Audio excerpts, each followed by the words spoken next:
আজকে এসেছিলো ওই আমাটার মেয়ে, মানে ও ঘুরতে এসেছিলো এখানে অনেকদিন পর। ওর কেরালাতে বাড়ি মানে বিয়ে হয়েছে, আর ওদের বাড়ি হচ্ছে এটা, মানে এটা বাড়ি নয়, ও পাশের গ্রামের বাড়ি, এখানে ওরা ভাড়াতে থাকে।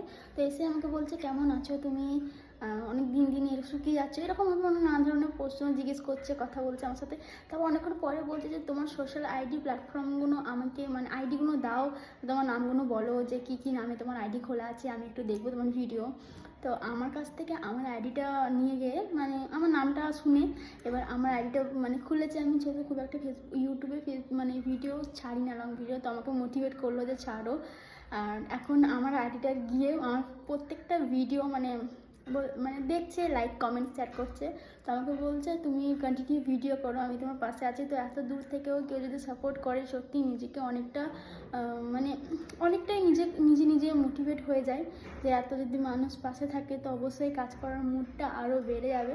তো আমাকে যারা এত মানে সাপোর্ট করা, তো ভালোবাসে, তাদেরকে মন থেকে অনেক অনেক ধন্যবাদ। আর প্লিজ যারা আমার ভিডিও দেখছো তারা একটা শেয়ার করে দিও, যাতে আমার ভিডিওটা মানে একটু হলেও যাতে মানে আমার নিজেকে খুশি লাগে, আমার মনটা। তো খারাপ কমেন্ট একদমই করবে না। তো এইটুকু ছিল আমার ভিডিওটা। আর মানুষ পাশে থাকলে সত্যিই মানুষকে অনেকটাই ভালো লাগে।